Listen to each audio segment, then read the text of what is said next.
Believe it or not, Fireball Roberts won the event that was held at Chicago's Soldier Field, home of the Bears.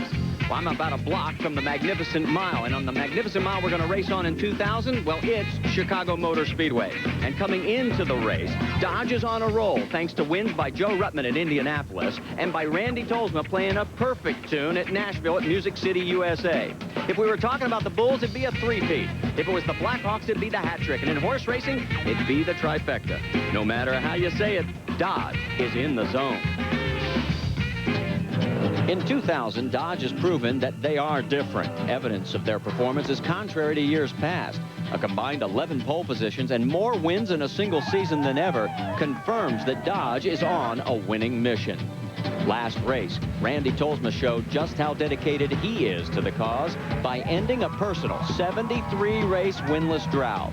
Tolsma helped Dodge set another benchmark of 2 consecutive wins.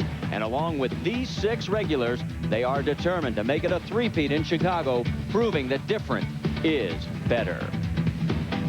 Well, make no mistake about it, the Dodge guys have been impressive. Joe Ruttman has been at or near the top of the timesheets in every session here at Chicago. But when it comes to running trucks on new racetrack, it's the Ford guys that have dominated. In the last 2 years, the NASCAR Craftsman Truck Series has christened 4 new tracks. In 1999, Greg Biffle scored the inaugural win on both the Portland Road Course and the Superspeedway of Michigan. So far, in 2000, we've seen Mike Wallace win at the birthplace of speed, Daytona. And Greg Biffle making Kentucky Speedway another stop on the way to his championship points lead. Well, now we come to Chicago Motor Speedway to answer who will be the next inaugural winner. The odds-on favorite has to be Greg Biffle. Our points leader has come here to race. He's not going to cruise to his first NASCAR championship. And although that may give Mike Wallace an advantage, the Chicago win may be worth the gamble. Mike Wallace knows he missed a golden opportunity to close the gap in points on Biffle at Nashville. But he also knows that he wants Biffle to have one more of those days, maybe not to wish misfortune on him, but so by the time they get to California, the two of them are racing head-to-head for this championship.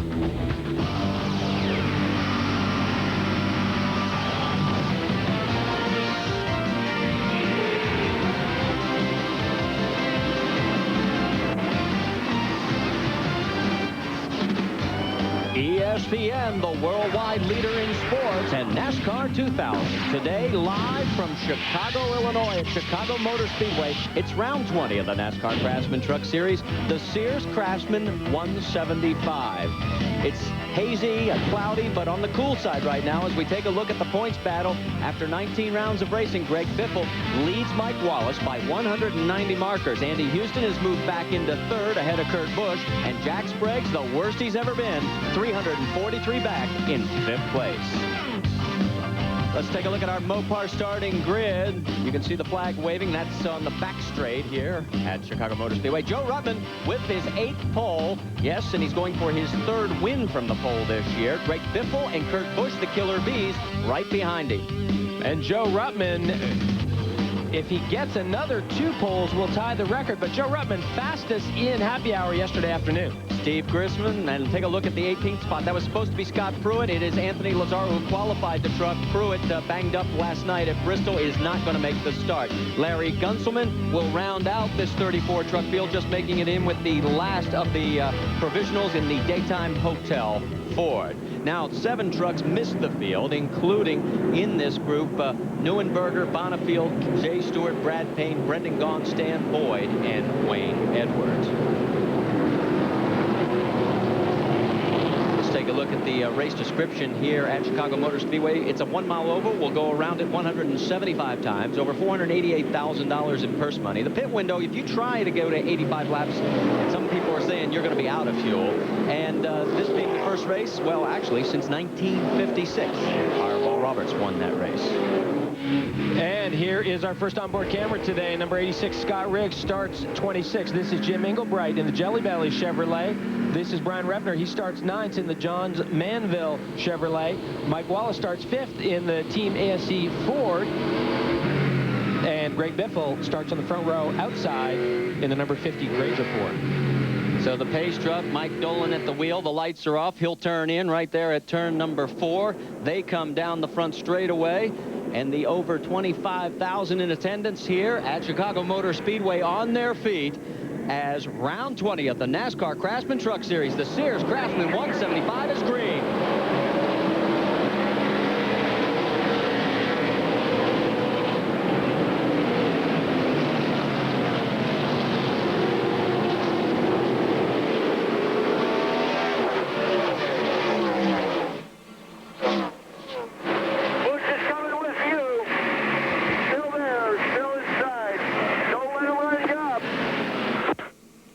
Ruttman gets loose through turn number 4, and he's going to lose the spot as the Killer Bees swarm on either side. It's going to be Biffle leading lap number 1, Kurt Busch 2nd, Joe Ruttman 3rd. Then in 4th, it's Andy Houston. In 5th, it's Mike Wallace. Great move there by Kurt Busch, and that's the bobble in the middle of the corner that everyone expects here. You get in just a little bit too hot, you slide up the racetrack. Remember, only 6 degrees of banking here in Chicago. Yes, he did. Yes, he did. There's the battle for 4th, Andy Houston and Mike Wallace. Now remember, Mike Wallace 2nd in the points championship, Houston 3rd. And the man they're chasing is in front of both of them. On board with Mike Wallace. Back to the battle for the lead. Uh-oh, Busch slides up and now ducking underneath. Here comes Joe Ruttman. 3 wide coming off turn 2. And these guys admit Joe Ruttman has had a great truck here at Chicago, but look at Mike Wallace all of a sudden in the mix. Wallace comes right along with Ruttman, has to get on the binders hard through turns 3 and 4, but they managed to come out of it in 1st and 2nd place. Wow. Did you see Ruttman? He went down onto the apron, and that's what slid him up the racetrack. So the battle up front for the race lead already. We've had Kurt Busch try and take it. Ruttman had it, gave it up, got it back, and there is a little damage on the front right corner of Mike Wallace's ASE4. But I'll tell you what, once Mike Wallace got around Andy Houston, he just rocketed up to the front here. He's going to try and take the lead coming out of turn 4. 6 degrees of bank, and you can see how loose they get. And here we go to the stripe. Who's got it? It's going to be Mike Wallace, your 3rd different leader. And keep in mind, a lot of these guys downshifting in these very tight corners.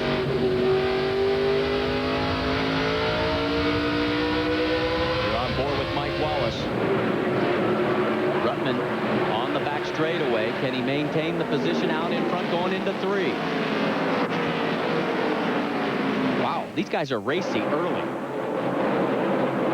And I'll tell you, there was a real difference of opinion amongst the drivers about how good the racing would be here, because a lot of guys felt that there wasn't enough banking to run side by side. These guys have run just about every lap side by side.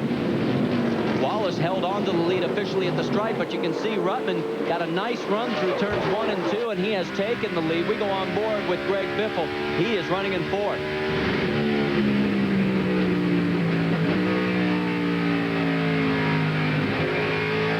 Oh, you see Busch get a little loose coming out of 4th. Listen to Biffle here. Hear the gear change there. Biffle, one of the guys using the gearbox more than anyone else. He and his teammate Kurt Busch. Well, the general consensus was if you didn't shift, you would just run out of RPM and eventually you'd burn the motor up at 175 laps. In fact, Jimmy Hensley did it in practice and just barely made it to qualify. Right now, Joe Ruttman, you can see how loose he is through turn number 4. Sitting on the pole for the 13th time in his career, tying him with Jack Sprague for 3rd on the all-time Truck Series pole winner list. He's also your race leader right now. The reason why Ryan McGlynn has got heavy damage to the back of the house lubricator Chevrolet. Also involved in that was the number 31 of Larry Gunselman in the daytime Hotel 4. He did manage to make it back around and is heading down pit lane as we speak. Got just a tail end of this. And these guys had been running together towards the back of the field, and it's safe to assume they might have gotten together there just a little bit. McGlynn's truck in pretty rough shape. I couldn't tell what was leaking out of the back of the truck, but certainly with the damage at the back, it wouldn't be hard to believe that it was fuel. But you can see the safety crews doing an excellent job to get the oil dried down and get that dried up. McGlynn from Chickasha, Pennsylvania, started 30th, and it looks like it's going to be an early end. We're working lap number 12 of 175. While we were gone also, Mike Wallace took the race lead. And Dave Burns, you've got an update? Well, Marty, I talked with Mike this morning. He knows that he has to lead laps to try to get the most laps led 5 points, and also to obviously gain a 5 point to lead a lap. Gain as many points as he can on Greg Biffle. He knows he has to race that way throughout the rest of the season if he's going to win the championship. Now, the truck they brought here today is a truck that they wrecked at Pikes Peak. They haven't used it since, but they have a Billy Hess front end on there, and that's new to them. It's been so good they've only changed one spring in the right front, and turning here at Chicago is one of the big keys. Can you get your truck through the corner? So they've been pretty confident about the way the truck's been handling. Amy East? Well, back on lap 3, our defending champion Jack Sprague got a loose in turn 2 and got up into the outside marbles. He lost 8 positions. He went from 8th back to 16th. He's now fought his way back up to 14th. Is complaining again about being a tick loose when he enters the turn, and he can't pick up the throttle. He cannot rotate that chassis into the center off, and that's what they've been fighting ever since they got here. Well, Marty, the problem is that if you get up out of the black and into the gray here, there's a lot of racetrack, but there's just no grip up there, and there's been a lot of guys up there, and there's just nothing you can do, and Jack Sprague probably lucky to stay off the wall. So Sprague in 14th right now. Anthony Lazzaro has moved up 5 spots to 13th, right in front of him. Stay with us, back with more. We're under yellow here at Chicago.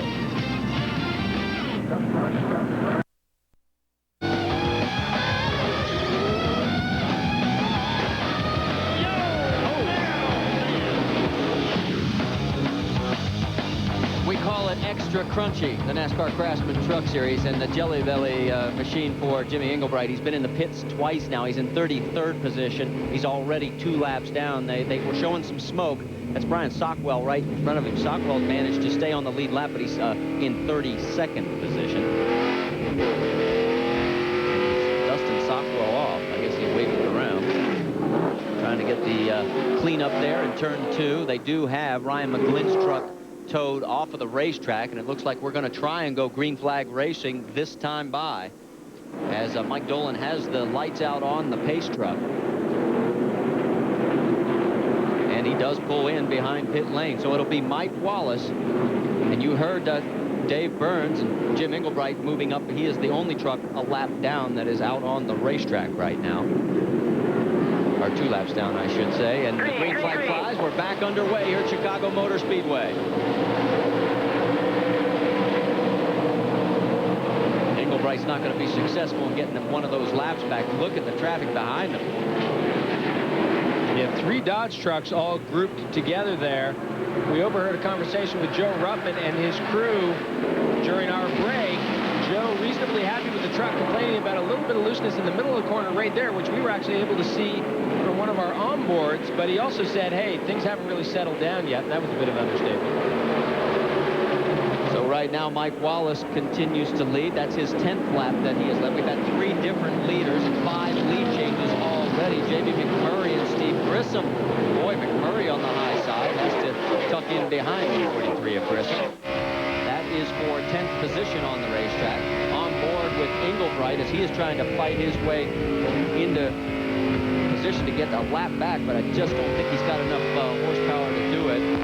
Had that smoke. They have gotten rid of the smoke, though. Nothing coming out of the back of the machine now.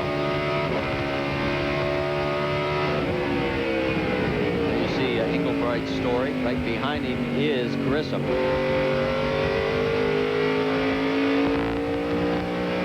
Grissom's son, Kyle, won a Bandolero championship recently. Bandolero cars, a little bit bigger than a go-kart. A lot of fun for the kids. Great way to get started in racing. There's Jamie McMurray. He's trying to get underneath Engelbright now as well. Again, McMurray shown in the 11th position behind Grissom.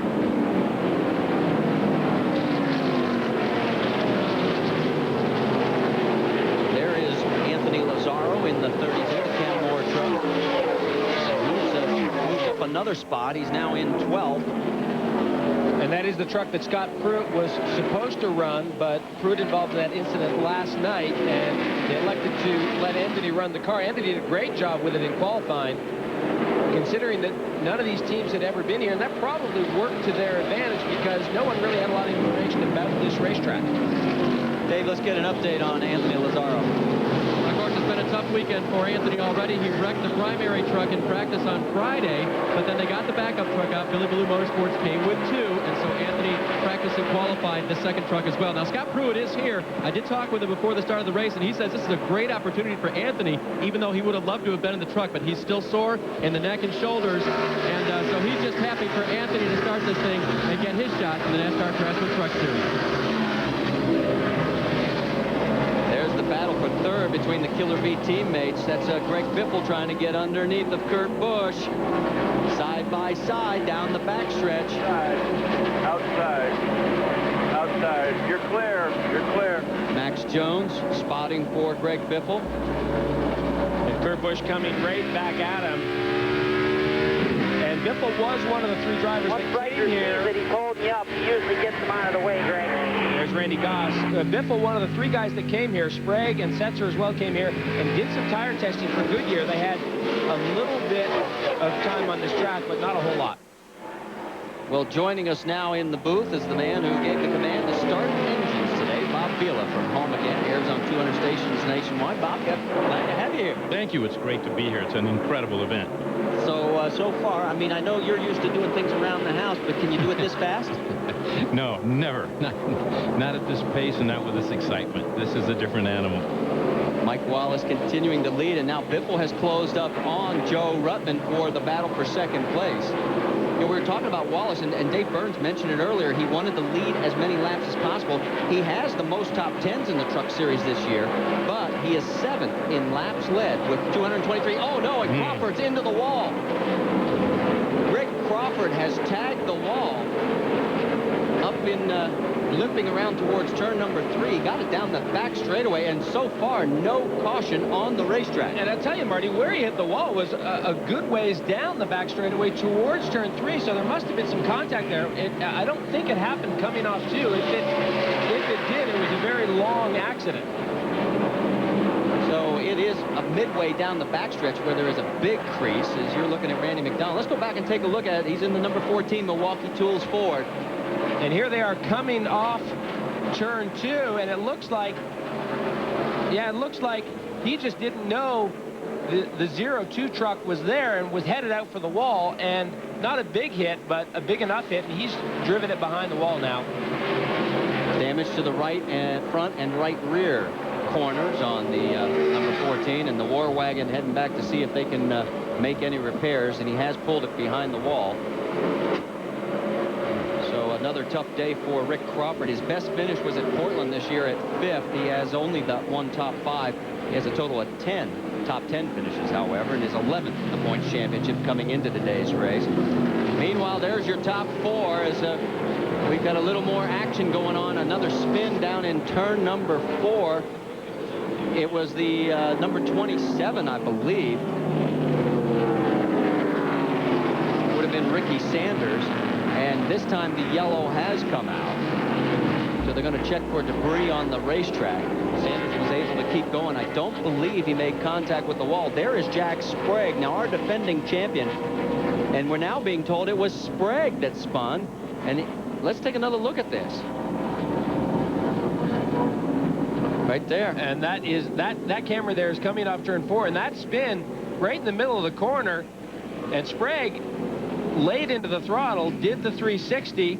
Here's the tail end of it, and everyone spread. A couple of those guys lucky not to get the end of the pit-in wall there, and Sprague now shown back in 22nd position. So Jack Sprague's day has gone from bad to worse, and the GMAC Financial Services Chevrolet is well back in this field and obviously struggling with an ill-handling truck. Remember how dominant he was at Nashville, led the first half of the race, then lost the motor. Stay with us. We're going to go to commercial break. We'll be right back to Chicago Motor Speedway. During this yellow flag, they came in and changed right side tires and made a track bar adjustment. Now they're working with the suspension on the right rear. And I didn't see if they changed that shock, and there's no way, not in that amount of time. They had a shock that they wanted to perhaps change at that point, decided not to. The guys were bobbing up and down on the right rear of the truck, trying to figure out if indeed it is broken. Well, that tells you how seriously bad this truck is handling for Jack Sprague. If they felt that maybe a shock had gone off, that tells you how bad the truck is right now. He's racing to catch to the back of the pack as Mike Dolan has pulled the pace truck behind the wall. Mike Wallace is your race leader. Second place is Joe Ruttman. Greg Biffle is in third, and we're back to green flag racing at Chicago Motor Speedway.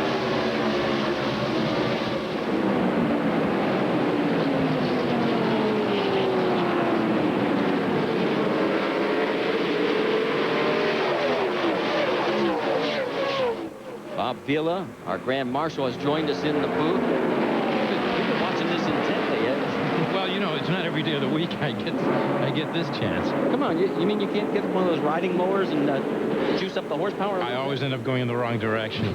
Well, as you've noticed, some of our guys do the same thing.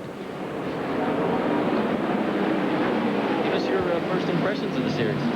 Well, you know, it's such a different change of pace for me to get a chance to visit a sporting event like this, and you see it kind of when you're in the den and you're watching TV, but it's nothing compared to being here in person. I think it's great that Chicago's got it back and that it's an event that's going to continue to grow here. On board with Greg Biffle, he's in third position, right behind Joe Ruttman. And did you see Ruttman just walk that truck out to the wall, and there goes Biffle. Biffle up to second. He goes by Ruttman. Bob, I want to thank you for stopping by. I know you got several other stops. If you got a job today as Grand Marshal, they're taking you all over this facility, but great to see you, and enjoy your show. Good visiting with you. Thank you. Bob Vila from back home again, and we thank him for stopping by. Wait a minute, on the 43, a puff of smoke is the report we're getting, and Steve Grissom may be in a spot of trouble here.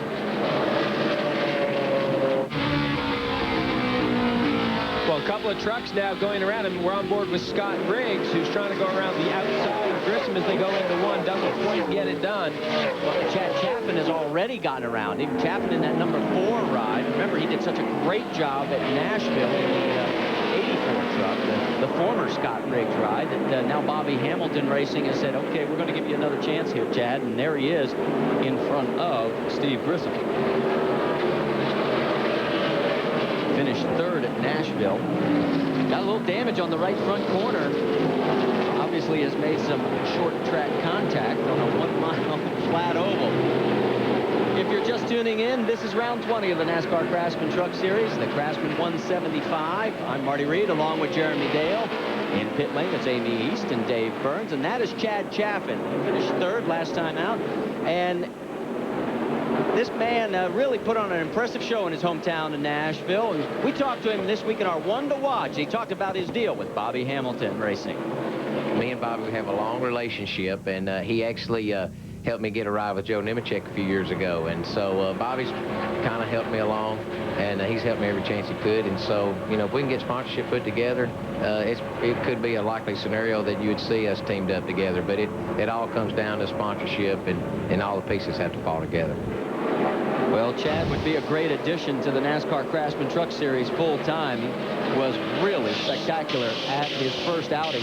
This is only his second career start, 38 career Busch Series starts, and he is a late model track champion at Nashville Speedway 3 times.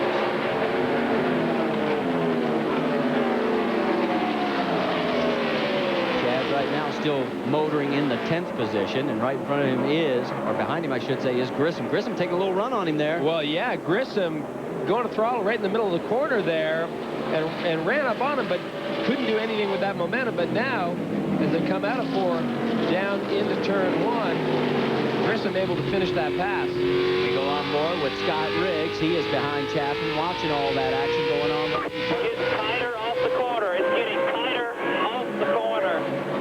That's the number 2 of Mike Wallace, your race leader. Greg Biffle in second place.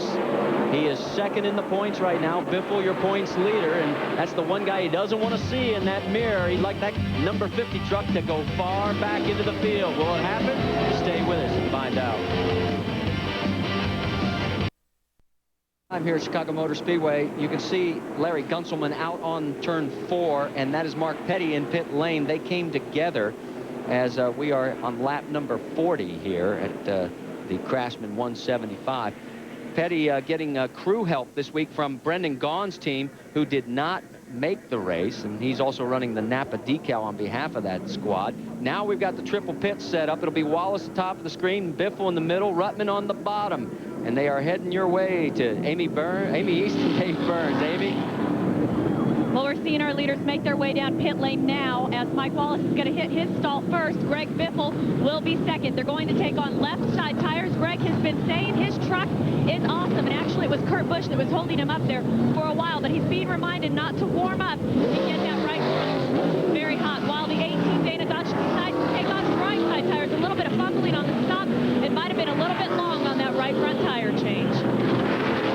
Ruttman definitely is the loser of the three, and there's Brian Refner. Andy Houston surrounded him. We'll have to wait and see how many trucks he actually goes back. Boy, Houston trying to swing around and claim the position as well outside of Refner. So we'll wait and see how it shakes out. But right now, your race leader that came in, and there is Steve Grissom. Remember, we saw smoke earlier, Jeremy. Now he is in the pits, and the hood is up. Yeah, we hadn't seen a lot of smoke the last few laps, and the trucks seem to be running pretty well, but this is not a good day for this team. Of course, the 44 truck is the truck that brought the caution out. It looked like the 44 truck spun, and the 31 had nowhere to go there. That is coming off turn 4, and a lot of damage to both of those trucks.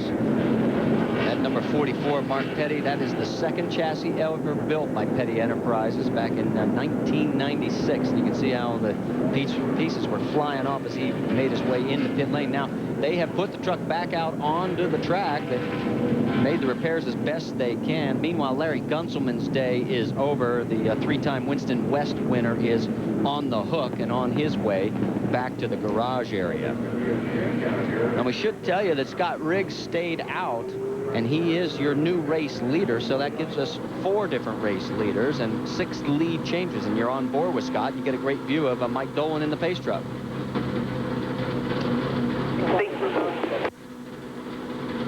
And there is Joe Ruttman, and he was the big loser. He came out in 11th position, Amy. An awful pit stop for the Dana Dodge crew.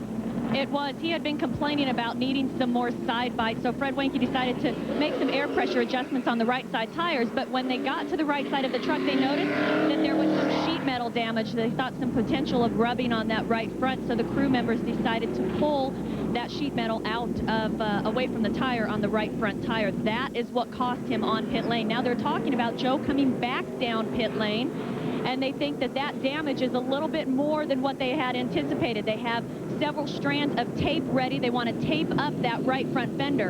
I'm hearing now they thought that was from contact with the 99 of Kurt Busch earlier in the race. So we will see Joe Ruttman, our pole sitter, come back down for some repairs on the right front. Very disappointing for the Dana Dodge in what was his 8th pole of the 2000 season. Well, it could be a tough break for Joe Ruttman. It has also been a rough day for the... We got plenty of time here, guys. Plenty of time. Let's be sure and get it in the one time. That's Fred Wenke talking to the crew, saying you got plenty of time. Well, guys, this is not very good for track position, obviously, but better to get this done now. Of course, Jack Sprague back on pit lane, and Steve Grissom is also back on pit lane. Amy. As soon as that caution came out, Jack Sprague had radioed to Dennis Conner that he thought that the rear track bar had come disconnected. So when they came down pit lane and made the tire change, they also had some crew members get underneath the truck. They wanted to check it out and be thorough. What this team wants to do is finish this race.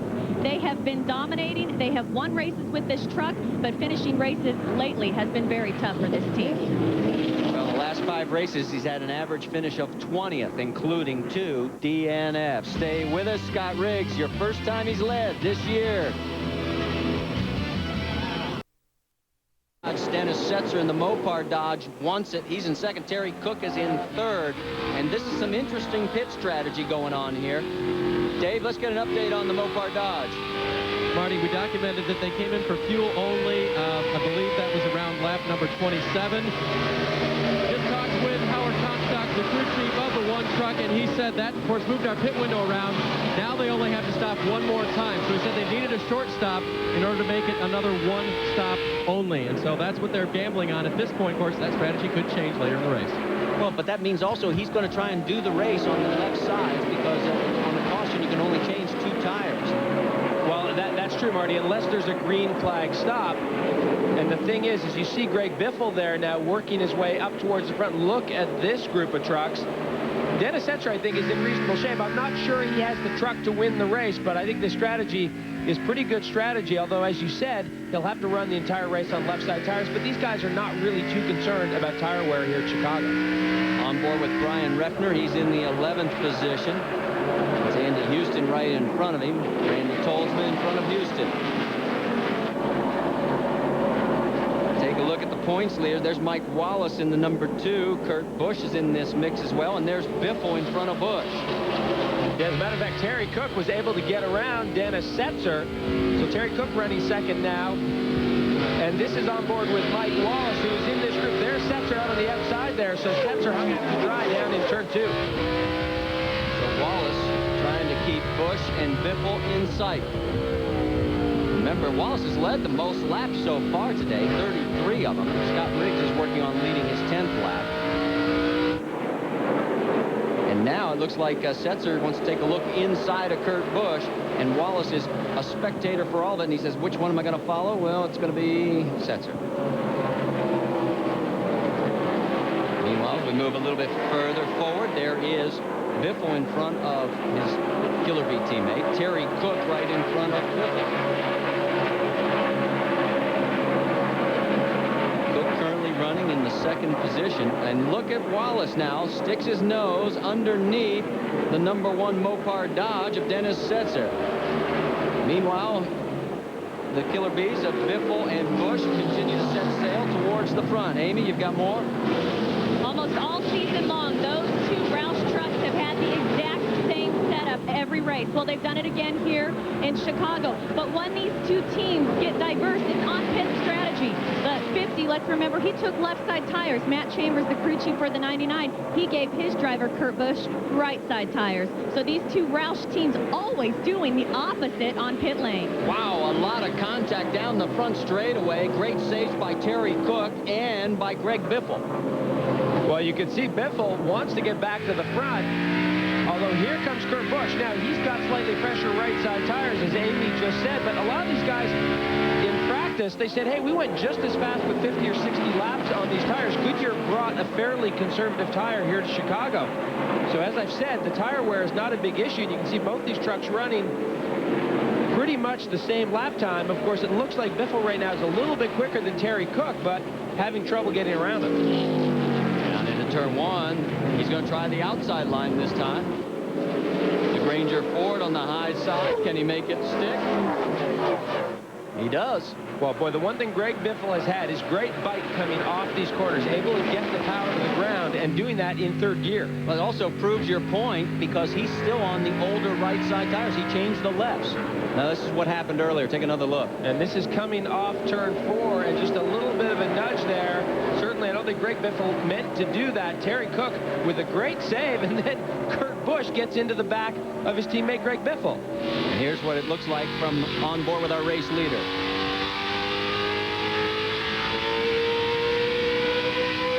Wow. Well, hey, that's great if you're Scott Riggs, no question about it. Great for Terry Cook that he made a nice save. He was just about headed backwards into the wall. So Terry doing a nice job as he has moved up from this 22nd starting position to the 2nd spot. Now remember, he took left side tires also back on lap 27, so he was one of the early pit stop. And there is our race leader, Scott Riggs, who has yet to stop yet. So he is still out there motoring around here with 121 laps to go at Chicago Motor Speedway. Stay with us. We're at the Sears Craftsman 175. And if you want to see more of that action, tune in tonight on RPM tonight with Whit Watson over on ESPN2. Truck highlights, also highlights from the IRL event down in Kentucky. In fact, that follows us here on ESPN. And, of course, another action-filled evening at Bristol. And there's always plenty to talk about when you race at Bristol. It's 5:30 Eastern Time tonight on ESPN2. For more, log on to ESPN.com. Battle for the race lead right now. Scott Riggs has it, and the Granger Ford of Greg Biffle wants it. Well, you know, you remember the pass he put on Terry Cook. He said, well, if I can't get it on the inside, I'm going to try and go around the outside. Well, he just tried to do that with Scott Riggs, and it didn't work. Let's get an update on the 86 Royal Crown Dodge from Dave Burns. A lot of chatter from Scott Spotter to him.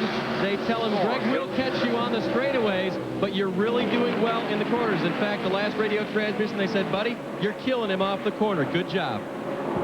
Well, he's running a 31.5-second lap.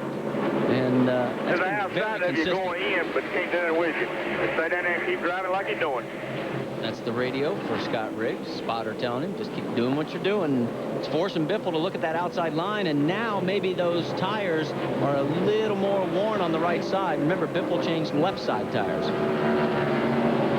99, the Exide Ford, has gotten past Dennis Setzer, so move Kurt Busch back up a spot into the 4th position. We go on board with Mike Wallace momentarily.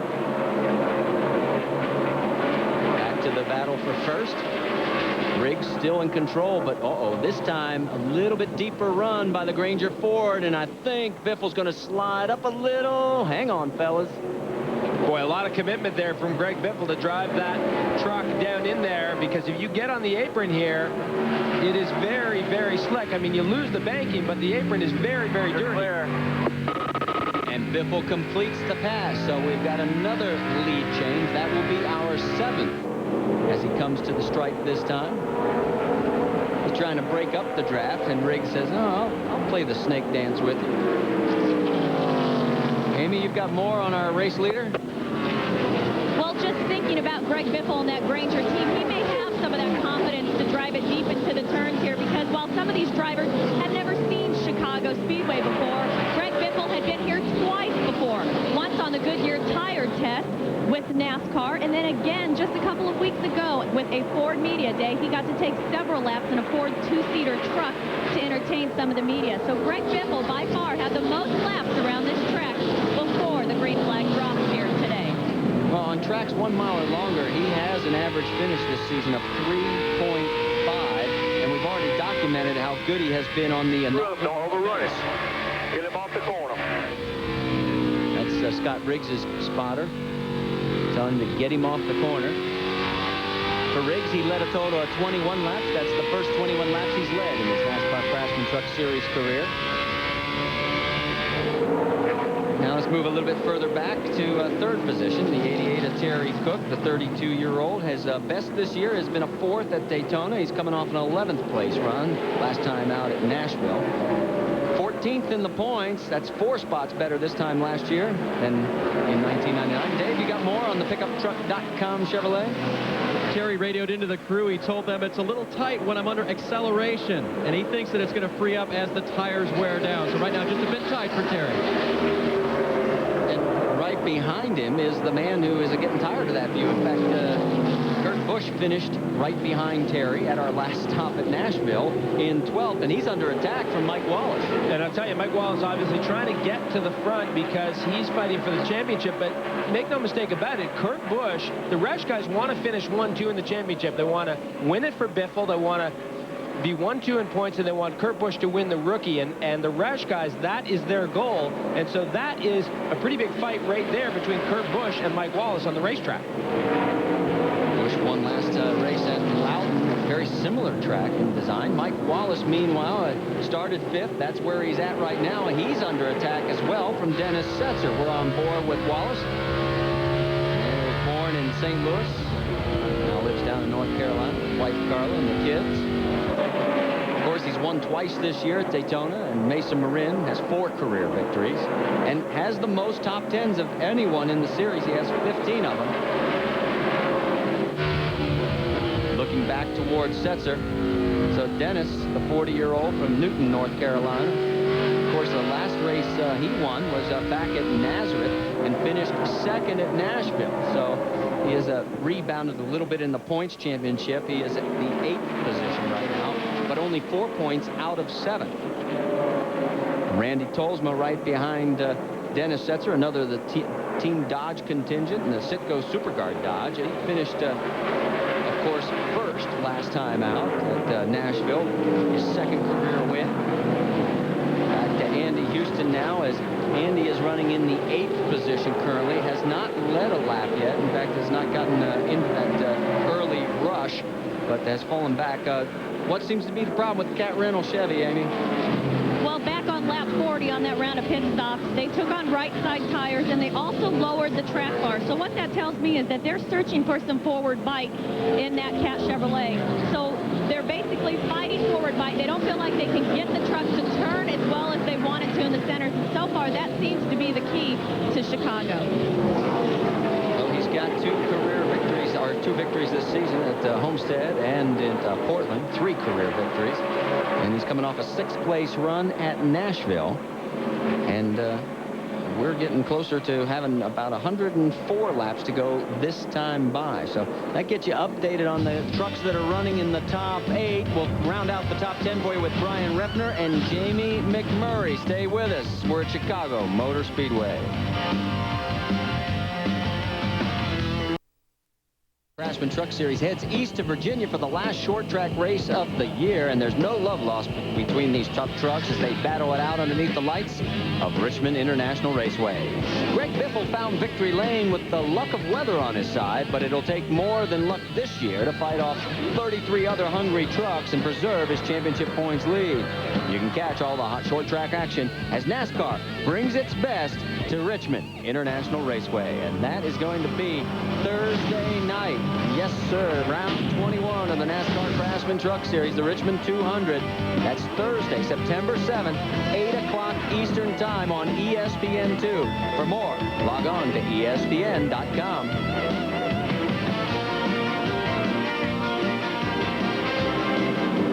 We are under our caution right now, our 4th of the day. The 86 of Scott Riggs lost something in the drivetrain, and he had a great run going, led 21 laps, but the day is over as Scott is unbuckling. But that is not the reason that the yellow actually came out. He had made it back to pit lane.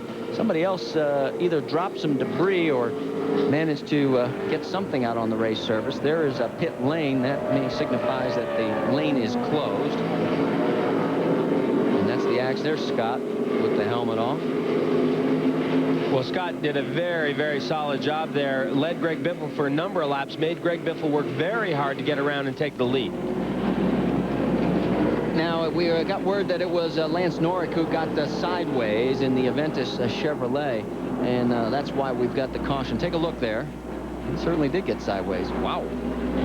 And I was going to say I couldn't tell if they touched, but they definitely did touch. Is that Lazaro? Yeah, that is Anthony Lazaro in the 32 Kenmore Ford. So they did have a little bit of contact, and it looks like Norrick is going to bring that truck into pit lane. Norrick qualified 13th, had a great run going. They've got 300 families here for the hemophiliac kids charity program that they have put together, and everybody but Biffle has come in. Let's go down to Amy with the 99 of Kurt Busch. Again, they're doing just what I thought they would do. The opposite of the 50. Why Randy Goss is trying to decide whether or not he wanted Greg to pit. Matt Chambers decided the 99 would come down and get fresh left side tires. The 60 of Andy Houston also getting fresh left side. This should help his loop position. Wow. Biffle still on the worn right side tires. Remember, he changed his left side tires back on lap 40. We're working lap 79. They may be scratching their head at the Granger Fortune. That was Randy Goss. 7. Well, it's interesting. I think these guys have a plan, and they're sticking to it. The problem is there's safety in numbers. The cleanup truck high in 3 and 4, so stay low. Well, Scott Riggs, it's his second DNF, and Dave Burns has caught up with him. And Marty, there's only one thing that smells like rear end grease, and that's rear end grease. Scott, you guys had trouble back there. Was it vibrating before you lost it all together? Actually not. A couple of laps before that, I could smell rear end grease in the truck, and they radioed to me in the truck and told me that the 18 was leaking some rear end grease. Then it started to get heavy, and I started feeling a vibration. I radioed in, and about the time I radioed in, they said it started smoking pretty bad. And pretty ironic, you know, because these guys have worked so hard this weekend, and here at Chicago, the new track, it's such long straightaways and short corners that gear selection and transmission selection was really important here. And it's pretty ironic because we changed so many gears, we just happened to put the gear in that was going to break on us, you know. So my hat's off to the Royal Crown team and Dodge for being here. And like I say, we didn't qualify where we wanted to, and pretty much the worst qualifying we've had. But we were sort of playing some pit strategy there, and our tire wear was great, so we decided and elected to stay out, and really just hate it for everybody. And like I say, want to say hey to everybody back home that's pulling for us. We'll be back. Great run came to an end early for Scott Riggs. So another guy who's having a tough day is that man, Jack Sprague. He is the last truck on the lead lap. He's back in the pits. He's in 27th spot, and they are going underneath the left side. Well, Jack Sprague has been taking just about every opportunity available to him to bring that truck to the pit lane so these guys can work on it. Your race leader right now, Greg Biffle. He stayed out. He hasn't pitted since lap 40. Will it pay off? We'll find out. With Jeremy Dale, Dave Burns, and Amy East. If you're just tuning in, you're looking at the battle for the race lead. Kurt Busch leads his Killer Bee teammate, Greg Biffle, who is the points leader by 190 over the man who is right behind those two, Mike Wallace. And did you see Biffle leaving strips of rubber, leaving turn 4? I mean, Greg Biffle is potentially in a bit of trouble here because all of these trucks behind him stopped. I think these guys have stuck to their plan. The problem is just about everyone else on the lead lap stopped and took tires. We're working lap number 84 of 175, so you can see we're not to the halfway point yet. Biffle last stopped on lap 40. He took on 2 left side tires. So that means he has been the entire race on the right side rubber. Meanwhile, everybody behind him, as you pointed out, Jeremy, has pitted. They've got fresher rubber, both left and right. But they can't get by him. What does he know right now that nobody else does? Well, I mean, Kurt Busch did get by him, but Biffle came off turn 4, laying rubber, and was able to get back around Kurt Busch. And of course, Mike Wallace wants to get up there. Mike Wallace needs to lead laps. Mike Wallace needs to lead the most laps. That's the position he's in right now. He's led 33 laps. Biffle's led 24, but Wallace needs to get to the front. And every lap that Biffle continues to lead, he keeps adding to that count. So you're right. Mike Wallace knows he has to force the issue. He's 190 points behind Biffle coming into today's race. There's Andy Houston in 4th position. Rounding out the top 5 is Brian Reffner. Now, Reffner now calls Indianapolis home base. He grew up in Wisconsin Rapids. Started 9th. He has not been in the top 3 so far, but he has been in the top 10 throughout the entire race. And as we go on board with Reffner, you're looking back at Jamie McMurray, who is right behind him in the 6th position. And you talk about a whirlwind for a driver. McMurray has been on it, 2 poles since taking over that 41 ride from Randy Renfro. Yeah, they've been doing a solid job, and the guys on the Menards team, Brian Reffner's guys, have been doing a great job in the pits, getting him in and out. They've been very competitive. I've been watching out the window. They've been very competitive with their pit stops. Let's get an update on both these guys. Whoa, a little bit of wiggle, Dave Burns. Well, they both had great pit stops, Marty. That was Brian Reffner's 2nd stop. They came in and took on lefts, made a wedge adjustment. He was a little bit tight. Jamie Murray was loose in and tight coming off the corner. They took on lefts as well and picked up 3 spots while they were in the pits. And Joe Rutland is now making his presence known again. Remember, he was in 28th position after a horrendous pit stop earlier in this race, and he has taken all this time to move back into position. Got another one in 43. And now as he goes around McMurray, there's Steve Grissom right underneath him. He was working so hard to muscle McMurray up to the top of the racetrack that Grissom stuck his nose in there and almost took positions from both those trucks. Look at this, 3 abreast. Wow. On the inside there in the 66, that was Rick Corelli. And Corelli has a great run going. They've had nothing but problems this year in that team. He's up to the 8th position right now. He was as high as 6th before the last round of pit stops. Well, they did start 7th, and a good qualifying performance from that team.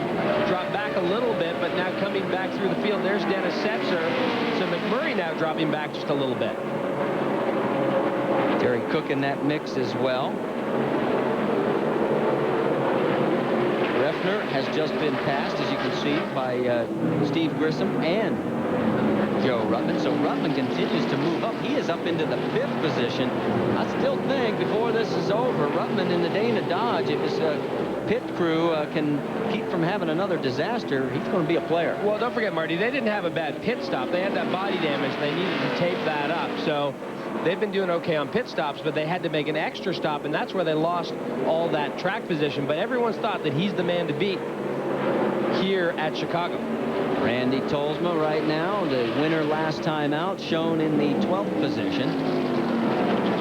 And his pit crew has done remarkably well last time out, led by Gary Showalter. And Gary made a little bit of history himself in that race. Take a look at this. He is the only crew chief in the NASCAR Craftsman Truck Series to win with 4 different drivers and every brand out there. And Terry Cook was one of them, as was Kenny Irwin and Butch Miller. You can see the teams that he did it with and the year. So Gary Showalter, when we went to take his picture, he goes, "What for? I didn't do anything." There is Randy Tolman, his driver. Let's move back to the battle up front, and it's not much of a battle right now. And what does the 50 team know? Remember, they are still working on the same right side tires, and we have just run 93 laps. Stay with us. We'll try and answer that question when we come back.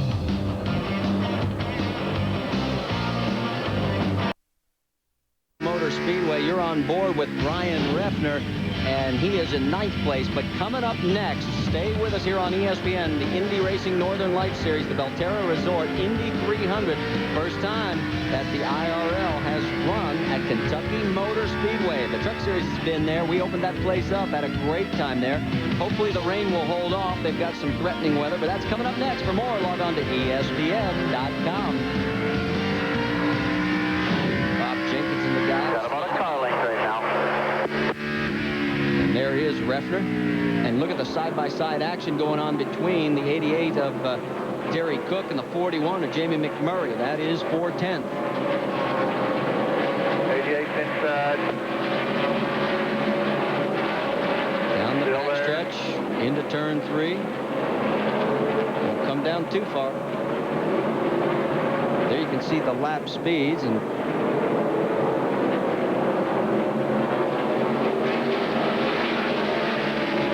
Jamie McMurray is moving a little bit on the backwards scale. Dave Burns, what's going on? Well, you guys made note of that right after Joe Ruttman got to the inside, and that's basically the only thing that happened with the 41 truck. They say they got a little help by Ruttman to be moved to the high side and then just went backwards. Kind of get stuck on the outside here. It is tough. There's no real second groove at Chicago Motor Speedway, and so it's tough to hold your ground there, and that's why he dropped back those positions. Well, he's coming off that 25th position finish at Nashville. Of course, that was the big 6-truck pileup near the end of the race. And meanwhile, let's go back across the track. That's the margin up to the race leader, Greg Biffle. And again, I go back to the same. I'm baffled right now because he is on right side tires with 100 laps on them at this point.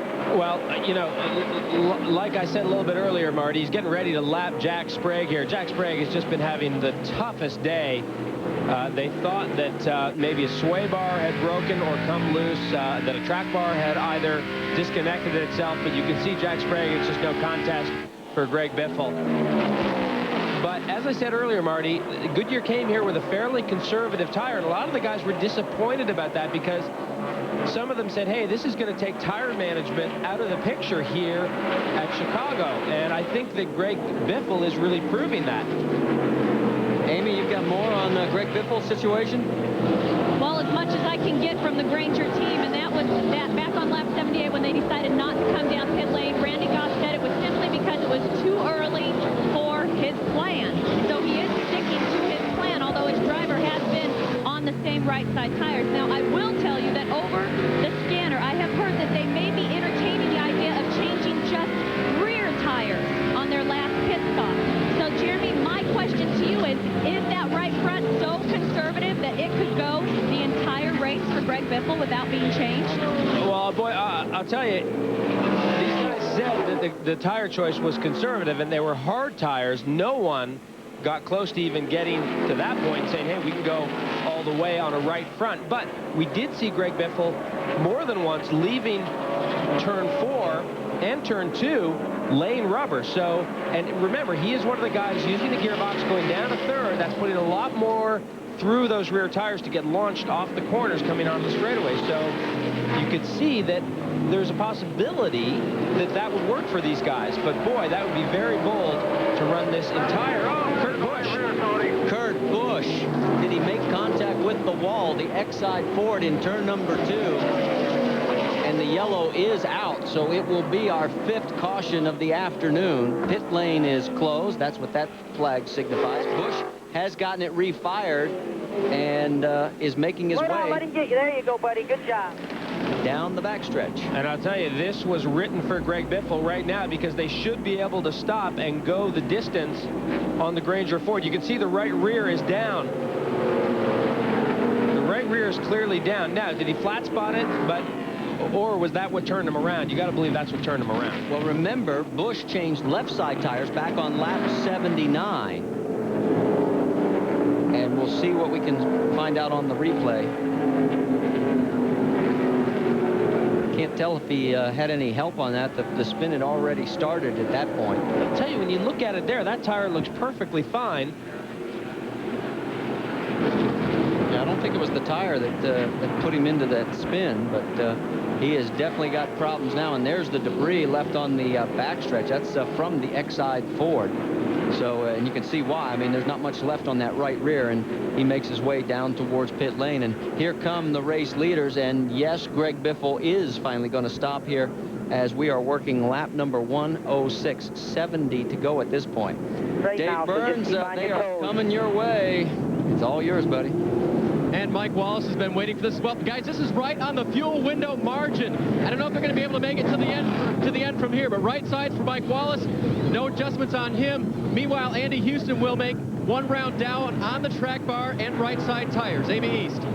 It's too risky to bank that that right front would last the whole time, so they decided to make one fresh right side tire, but they are not going to win the race off of pit lane. It looks like it's going to go to the 60 of Andy Houston.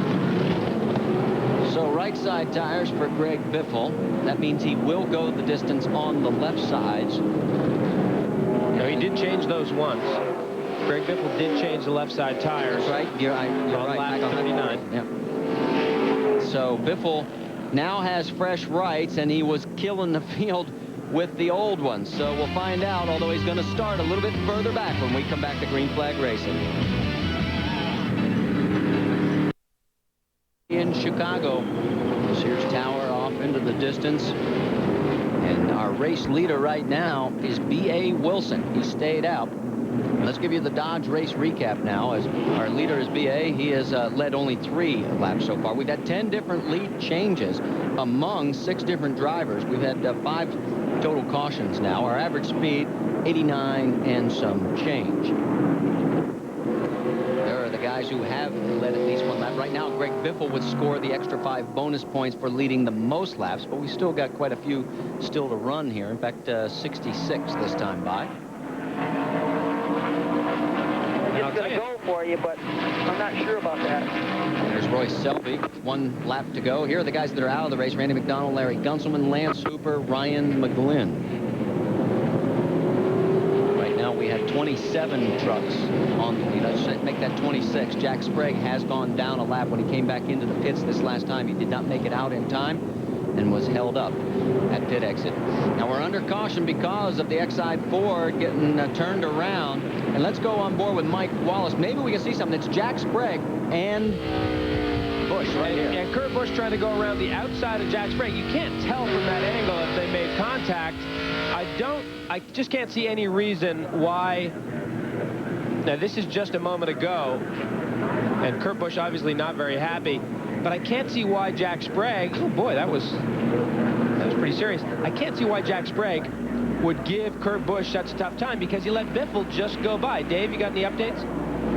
A lot happening down here right now. NASCAR officials talking with, okay, they're saying to Kurt that he is 1 lap ahead of the field, so they want to let the field go by because they came in before the pits were open, I believe.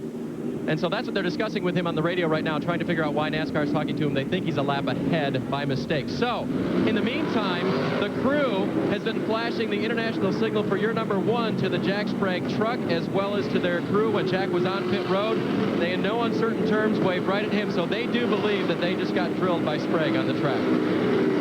Well, it's apparent that there was some sort of contact, but was it a situation where Sprague got into him, or did perhaps Kurt turn down a little bit too soon? Our angle is not conclusive, so we'll just have to let those two sort it out amongst themselves. And all I can do is go back to Biffle going by Sprague when he put him a lap down the first time, and Sprague didn't give him any challenge on that. He didn't fight for the lap at all. He let Biffle go by. Jack Sprague knows he's not got a good truck today, and they're really struggling with the 24. And there is the GMAC Financial Services Chevrolet pulling back into position. Mike Dolan has brought the pace truck behind the wall. B.A. Wilson stayed out, so he is going to start this race from the front. And the Bonham, Texas resident, who qualified 24th, leads him into turn number 1 with Andy Houston in second place right behind him.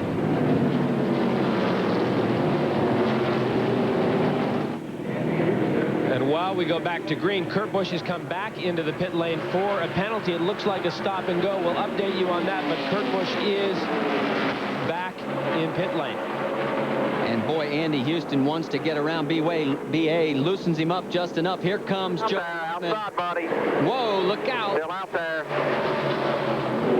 I don't know if Andy knew that Ruttman was coming inside of him there. Andy Houston. Got the 99 coming off the pit road where they had held him a lap. Now you've got a glimpse of Kurt Busch coming back out onto the racetrack. He is in front of the race leaders, but he is already a lap down.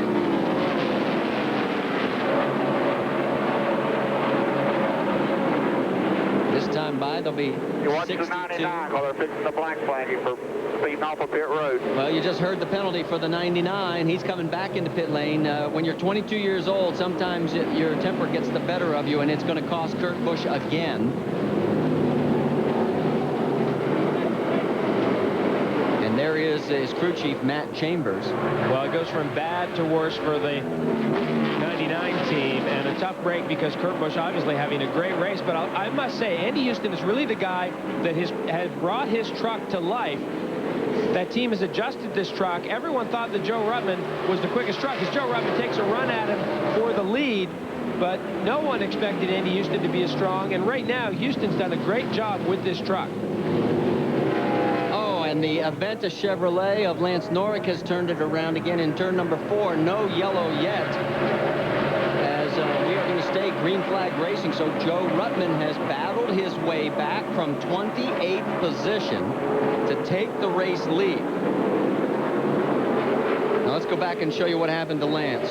He's on the second to last truck on the right side of your screen. And I think there was just a little bit of a stack up in the middle of the corner there. And Lance gets it turned around, and lucky not to make contact with any other trucks. He was in a pretty tight group of trucks there. And he has now opened up a lead, Joe Ruttman has, of about 6-7 truck lengths over Andy Houston. Can the Dana Dodge win from the pole again? Stay with us and find out. NASCAR Craftsman Truck Series round number 20. Joe Ruttman in front of Andy Houston, but Mike Wallace is the man on the move. He is closing this gap quickly. Well, the gap was actually very big. Mike was back in another group of trucks behind with Greg Biffle and Grissom and Jamie McMurray. Oh, Dennis Setzer down pit road. And we're being told he's also going to be assessed a penalty for coming into pit lane too fast. So that's going to take Dennis Setzer's chances of winning this race and throw him right out the door. Kurt Busch did serve his second penalty. He's now 2 laps down. The second one was for speeding in pit lane. The first one was for going through the stop sign at the exit to pit lane. Back to the battle for the race lead. And now Wallace has caught up to Andy Houston. It's a matter of can he get by him. Well, these trucks are so well matched right now. He closed that gap down pretty easily. And we'll take a look at some speeds here at the line. Now, a couple of laps ago, clearly Mike Wallace was the quickest truck on the racetrack. He still is so far. 39. And he still Now, we can tell you that we have a total of 17 trucks on the lead lap. Chad Chapman in 17th. And you saw Rick Corelli there with the third quickest speed at the line. And Rick Corelli has actually rolled up behind Greg Biffle, which is the battle for fourth behind these first three. And let me correct myself. We have 23 trucks on the lead lap. A few more came across the line that last time. Dennis Setzer going behind the wall. Dave, what's going on? I asked the crew very dejectedly. They just shook their head and said, motor. Well, Dennis has had 4 DNFs coming into this race. This will be his 5th of the campaign, and that's the reason he was in 8th place in the points coming into today's championship hunt. When they've been good, they've been real good. When they've been bad, they've been awful. And Mike Wallace now being very good as he has moved around Andy Houston to 2nd. So Mike Wallace now continues to march forward. And you can see the extent to which he drops that truck down over the white line onto the apron, and I think it cost him about a truck length or two there. Are there rumble strips right there? Look, did you see the vibration as he went below the line?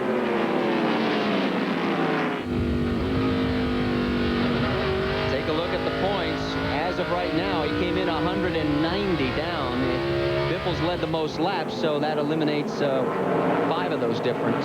So that's why it's only 185, with Biffle being in 4th position. Biffle's doing what he has to. If he keeps finishing in the top 5, there's no way Wallace can catch him. No, Mike Wallace really needs Greg Biffle to have a race today, much the same as Jack Sprague's, and Greg Biffle is not likely to do that. This Roush team just so hooked up this year. Dennis Setzer's climbed out of the Mopar Dodge, and Dave Burns is with him. And Dennis and Cruz said motor. With all the RPM they're turning here today, was that considered a problem before this thing ever started? Yeah, it is tough on motors here. You know, you carry a lot of RPMs in the straightaway. Everybody's training them hard, you know. It's just something you got to work through. You got to make them live through this deal. If you want to race, you got to do it. Were you shifting, Dennis, and did that have anything to do with it? Were you shifting? Yeah, I was shifting most of the race, but that's probably easier on the motor, actually. You had a few more RPMs off the corner, but it doesn't affect it at the other end right there. You know, the Team Mopar guys had a good truck under us today. I appreciate the opportunity from Team Mopar team, K Automotive. Thank you. And those RPM guys that they're talking about, they were up in the 92, 93, 94, 100 range. And for those of you that don't work on motors all the time, that is really bruising them. And a lot of trucks out here today, especially the Chevys and the Dodges, are running that many RPM. Well, Dave, that was the big concern for the guys that weren't going to change gears, because they'd have to run a bit of a short top gear to get off the corner. And to do that, you'd have to consistently pull 93, 94, 95 at the end of the straightaway. And a lot of these guys, as you said, were very concerned. Look at Mike Wallace. Wallace trying to reel in the race leader. That is Lance Norrick. He's about to go a lap down. Lance has spun it around twice today, and not been one of his better days after having a good qualifying run. Wow, Wallace slides up a little bit. No real serious contact with the Aventa Chevrolet. And there is Greg Biffle, has moved into 3rd position. He's gotten around Andy Houston. Stay with us. We're heading towards the checkered flag. We've run 128 of 175. Of the NASCAR Craftsman Truck Series, I'm Marty Reed alongside Jeremy Dale. Down in pit lane, it's Amy East and Dave Burns, and that is the battle for the race lead. If you're just tuning in, you have missed a dandy. We have had 12 lead changes between 7 different drivers. Joe Ruttman has it in the Dana Dodge, the number 18. Mike Wallace is now under attack by the points leader. These two are 1st and 2nd in the points. Greg Biffle has the points lead by 190, and now he takes over 2nd place. You're clear. Did Greg Biffle ever make that look easy coming off turn 4? And if you're Mike Wallace right now, you've got up high. They just went around the 99 of Kurt Busch. He is several laps down after having a spin and then a couple of disciplinary actions in pit lane for black flag violations. And now, notice that Wallace has dropped back. Yeah, Wallace has dropped back. Look at the difference in line as Biffle comes off the corner. Much tighter. And that's where he gets his run. He gets the power of the ground. He gets off the corner. And that's where he gets his run. And that's how he got the lead. That's how he got that position from Wallace. And I'm sure that's the kind of move he's going to try and put on Joe Ruttman. And we Well, he talks about it. I mean, it's got to be demoralizing for Mike. He has done everything he can to put pressure on this points championship battle. And there's Biffle, and here he is watching Greg Biffle go for the race lead. Now, this guy's got a 190-point cushion, and he's slow up ahead. You're clear. You're clear. Greg Biffle is not willing to back into this championship. He wants to win it going away.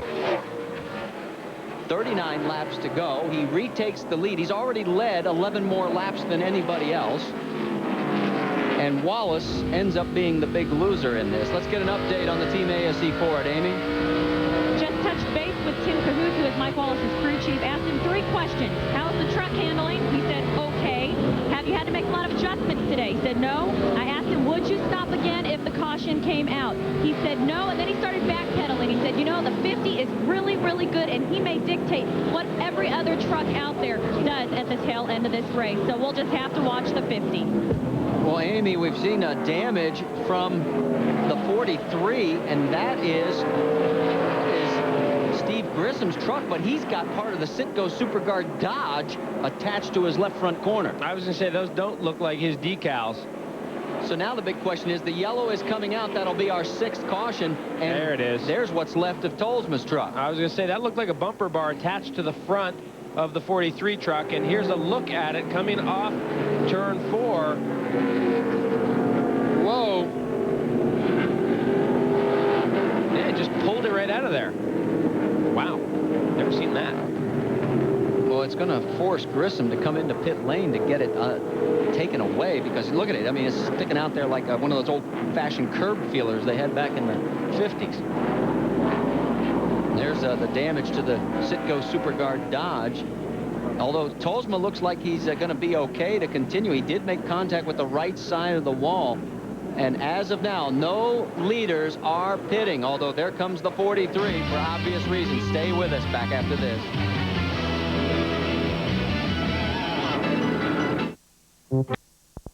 It's been 175. We're under our 6th caution of the afternoon. Now, Greg Biffle had his record streak of 12 straight top 5 snapped last time out with his 14th place run, but he could give Ford its 50th NASCAR Craftsman Truck Series win if he holds on. He's leading right now. They've won 47% of the 2,000 races.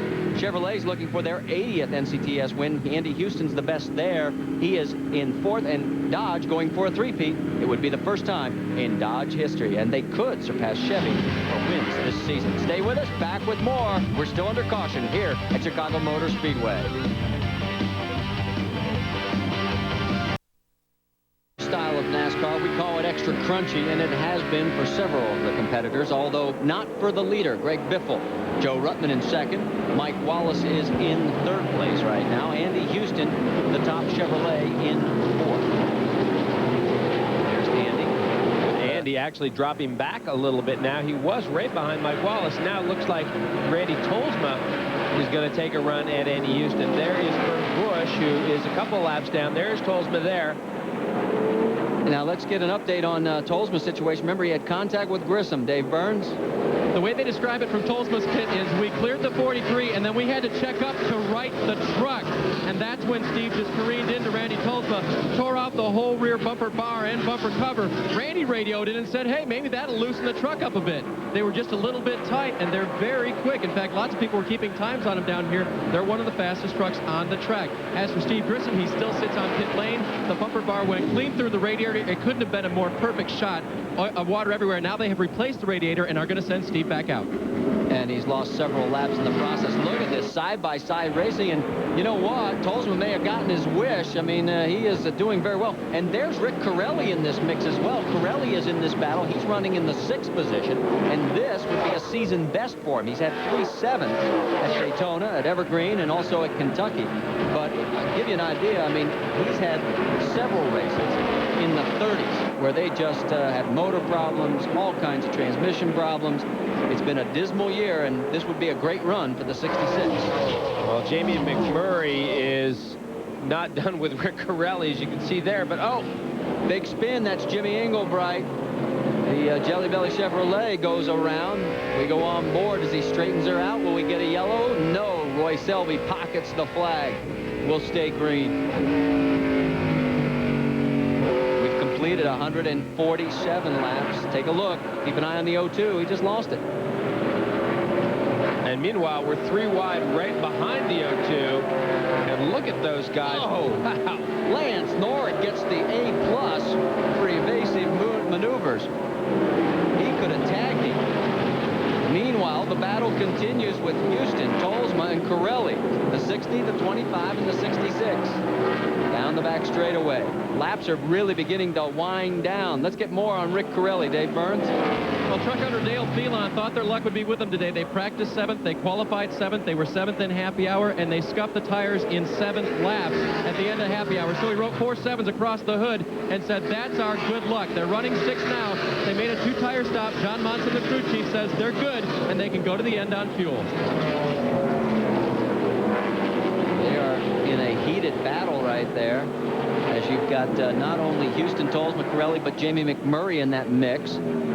There is Andy Houston. Good shot up into the cab as they head down into turn number 3. So far, we now show 17 trucks still on the lead lap. Jack Sprague's a lap back in 18th. Now, let's move back a little bit further to 10th position. Jimmy Hensley in the Team Renzi E-Link Chevrolet is duking it out with Anthony Lazzaro. There he is in the 32, the Kenmore Ford. Lazzaro giving this truck a great run. Yeah, he's done a great job today. Of course, wasn't even expecting to race the truck. And really, it was either late last night or early this morning he found out he was going to race the truck, and he's turned what looked like a limited opportunity, which was just come here, practice the truck, and qualify it, into a very good opportunity. Well, and remember this, they had no provisionals. This truck is really a situation where they had to qualify. All the pressure was on him, and he put it in the show 18th. So he did a really nice job with Billy Ballou's equipment. They gave him a good piece, and he has run it. And we now have the yellow flying one more time. There is debris, and you can see it. That is a huge chunk of metal. You don't want to run over that. So that's going to be our 7th caution. And remember, this is an inaugural event, so every time we throw the yellow, it's a new record. Stay with it. We're back to green flag racing here, working lap number 155. Greg Biffle has the race lead. His teammate, Kurt Busch, is several laps down. Second place is that 3rd truck in your screen, Joe Ruttman. But with now 20 laps to go this time by, Ruttman, I don't think he has anything for him. Well, boy, just before we went yellow, Ruttman was working as hard as he could to chase him down. He just couldn't do anything with Greg Biffle. They were very evenly matched, but Biffle just seems to have that little edge. The battle going on a little bit further back. In that mix, you got Greffner, Lazzaro, that's for 9th and 10th. Hensley's 11th. Look out, smoke from Jimmy Englebright's truck.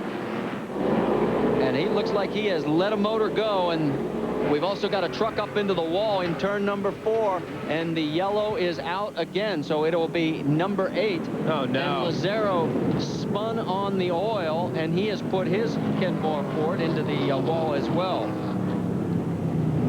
Well, what a disappointment there for Anthony Lazzaro. Let's have a look at the right side of that truck. It actually doesn't look too bad. Well, this one could take some time to clean up because Englebright couldn't get the truck down low on the racetrack. So there could be a lot of oil in the line. Take a look. Well, you can see out of the exhaust there, you can see the motor's clearly gone, and there is Anthony Lazzaro.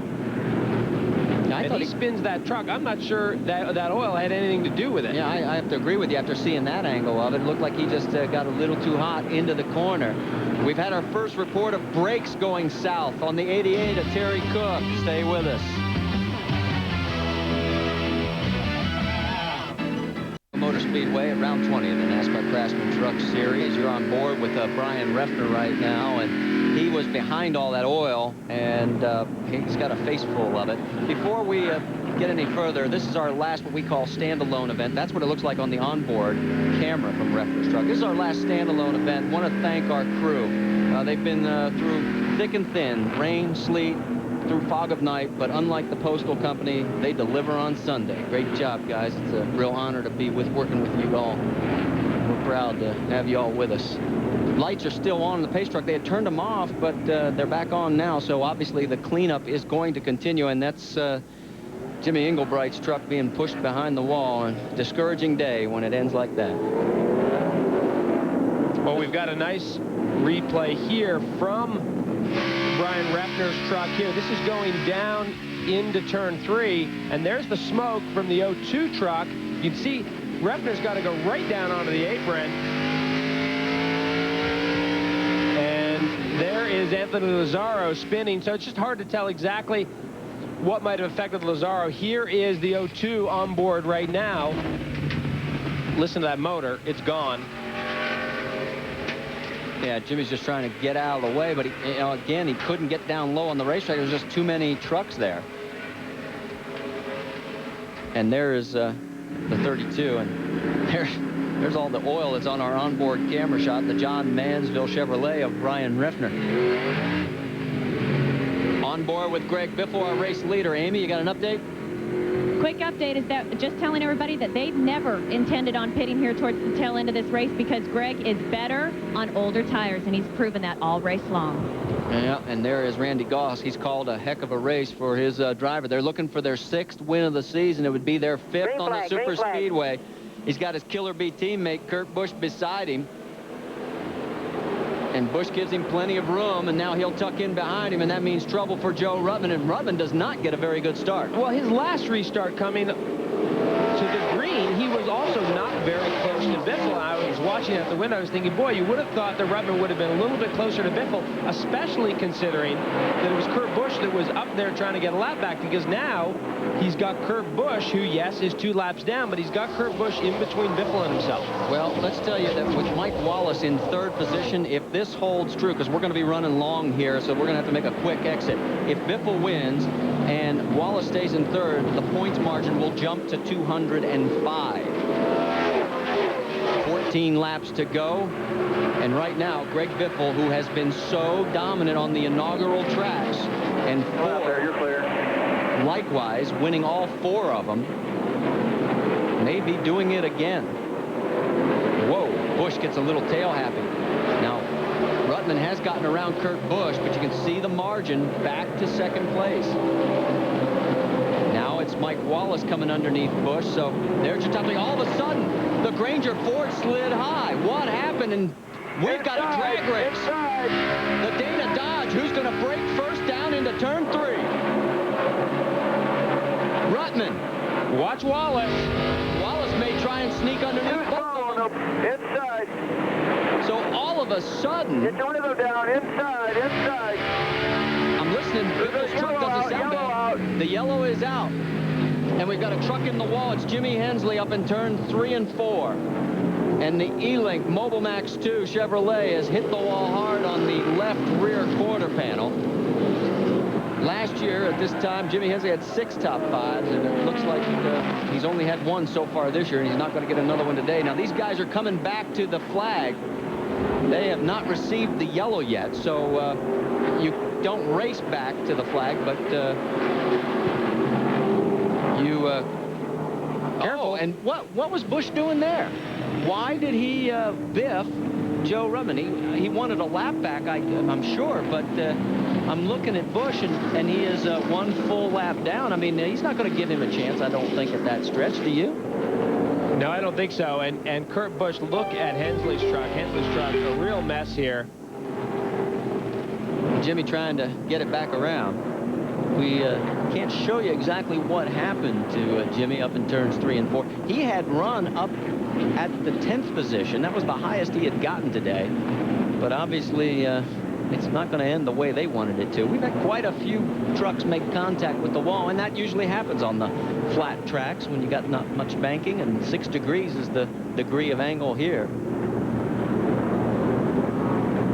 They're working on the truck, and now let's go back and show you some more contact after the caution came out. Keep an eye on the 24 and the 60. Well, obviously. Well, I think there were a bunch of these guys that knew the caution was out, and there was a few that didn't. I mean, Jack Sprague had nowhere to go there. He wasn't going to get the lap back from any of these guys. He had to get by Joe Ruttman to do that, so...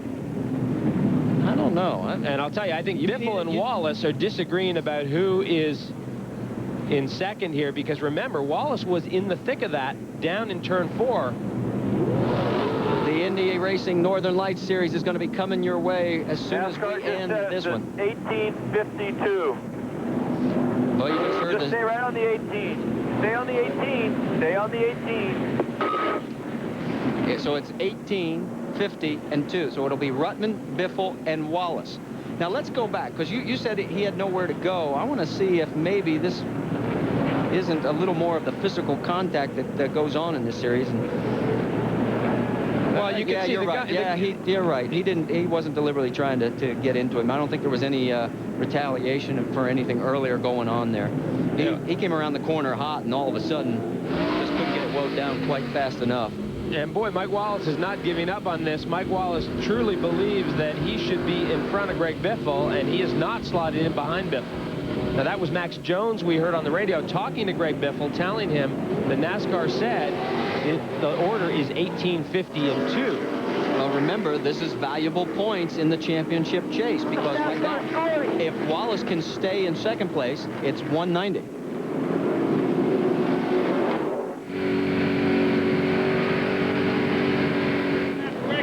Okay. Amy, what's going on down there in pit lane? Well, there's a lot of action down here between the 18, the 50, and the 99. Now, I'm not sure that wasn't a retaliation move on Kurt Busch's part, because let's remember the right front fender is damaged on the 18 from contact with the 99 earlier in this race. Now, as far as the 50 goes, talked to Randy Goss, and he said his driver, Greg, just missed his mark there, and that is what gave the 18 Dana Dodge that advantage and that drag race that we saw just a couple of laps ago. Well, it's the first mistake Greg Biffle's made in an awfully long time. Again, we're approaching the bottom of the hour. We're going to be sending you directly to the Indy Racing Northern Lights Series race at Kentucky as soon as we're done here. So our race winner interview will be seen tonight at 5:30 on RPM tonight. And the Belterra Resort Indy 300 will be seen next as soon as we get this one done. And we have a total of 8 now. It'll be 8 laps to go here at Chicago Motor Speedway. And boy, after such a dominant performance by Greg Biffle, one little mistake, he's back in 3rd position, and in a very short period of time, he has a tremendous amount of work ahead of him. Yeah, let's correct that, because the voice you heard on the radio was Max Jones, which was Biffle's spotter, saying it should be 18, 50, and 2. Of course, that's his driver. He wants in second. Well, NASCAR said, no, that's not the order. It's 18, 2, and 50. Let's give you the points as of right now. If this is the way the race ends, because we're going to be sending you to Kentucky as soon as we're done, it's another 190-point margin. And now, Biffle's team has won the argument. So now he is back in front of Mike Wallace. So that would be another 5 points. That would make it a 195-point differential. Lights are still on the pace truck. This time, Bive will have 7 laps remaining. And it looks like they're going to get the 1 to go from Roy Selby on the tower. Roy took some heat last race, if you remember, at Nashville. Gave the disqualification flag. It's black with a white cross on it. He accidentally grabbed the wrong one, gave it to Randy Tolsma as he crossed the line, threw it off quickly when he realized somebody got in his headset and said, wrong flag. So he quickly grabbed the right one, and Randy had heart failure for a second. So, again, a reminder, we're going to have to leave you as soon as we get the checkered flag. So our winner interview will be tonight with Whit Watson on RPM tonight over on ESPN2. Also, Indy Racing Northern Lights Series highlights. More from Bristol. That's 5:30 Eastern tonight on ESPN2. For more, log on to ESPN.com. On board there with Brian Refner. Refner in the 8th position. And there is your 3rd place runner. And remember, we're under the 10-lap rule, and that's 2nd place Greg Biffle. The 10-lap rule means all lead trucks on the lead lap come to the front. And there is Roy Selby. He's got the white flag, or the right flag, I should say. Green is in his hand. Boy, did he take some ribbon from everybody for that. But yes, he's got the right one, and we're back underway with now 6 laps remaining.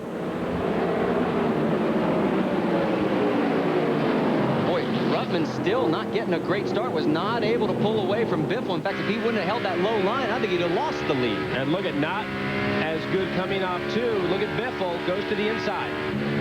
Down into turn 3, Ruttman Closes the door, slides up the hill just a little bit. Yeah, with a little help from Greg Biffle. And the yellow is out again. We've got a truck in the wall, and again it is Jimmy Hensley. Hensley had come back out on the track after making contact. He was trying to finish it out, and now this time he is going to have to climb out, and they're going to have to put that one on the hook. So to everyone waiting for the Kentucky race, sorry for the delay. We will get there as soon as we can. Unfortunately, this is going to be, I think, our 9th caution. We have to take one more commercial break. There's Bobby Hamilton. Does he look a little nervous? I think he could be, because his man's still in front.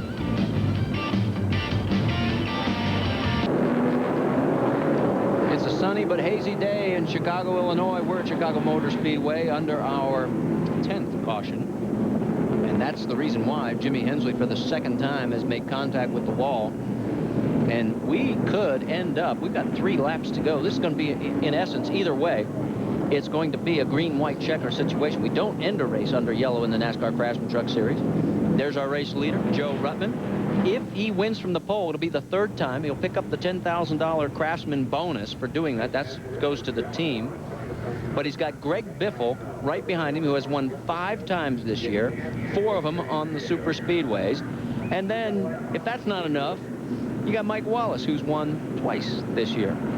Well, all 3 of these guys are capable of winning this race. No question Biffle has been the strongest, but when we went back to green just a few laps ago, all 3 of these guys were running very well, but Ruttman just seems to be struggling going back to green. He doesn't get off the line very well. And Biffle is just so good coming off the corners, coming off 2, coming off 4, and with a green-white checker, I'm not sure anyone's going to have enough for Greg Biffle.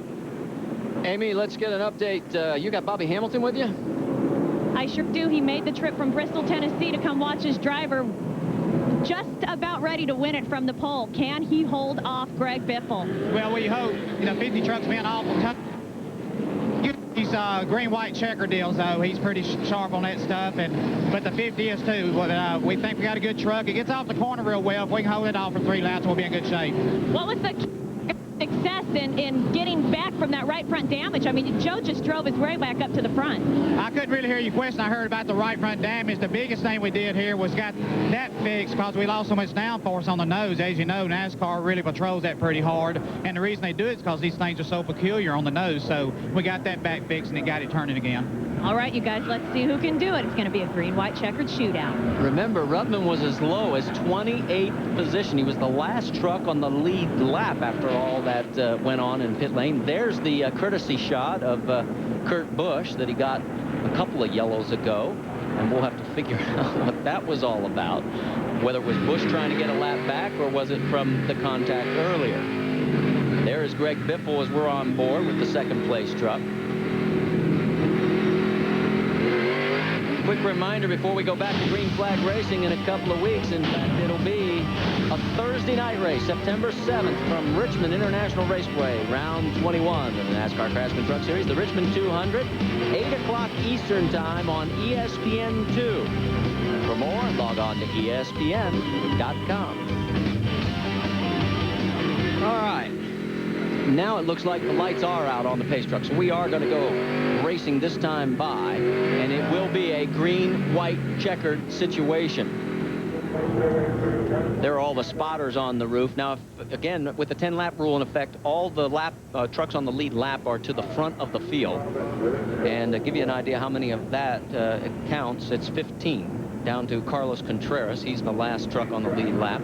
Then everybody else that's a lap or more down lines up behind him. So it gives these guys a clean shot to figure it out. There's Andy Houston in 4th. There's Rick Corelli. That'll be a season best 5th for him. McMurray with another good run in 6th.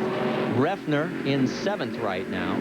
Terry Cook in 8th. B.A. Wilson 9th. And Brian Sockwell up to 10th. That would be a career best for Sockwell if he can hold on. Let's sort it all out and let's shoot it out. Round 20 of the NASCAR Craftsman Truck Series is once again green.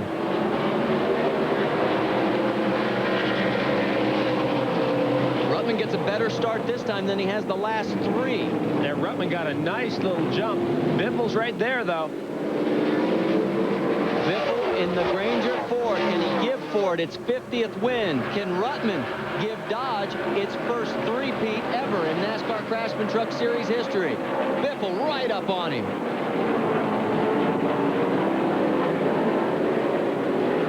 Ruttman takes the white flag. 1 lap to go.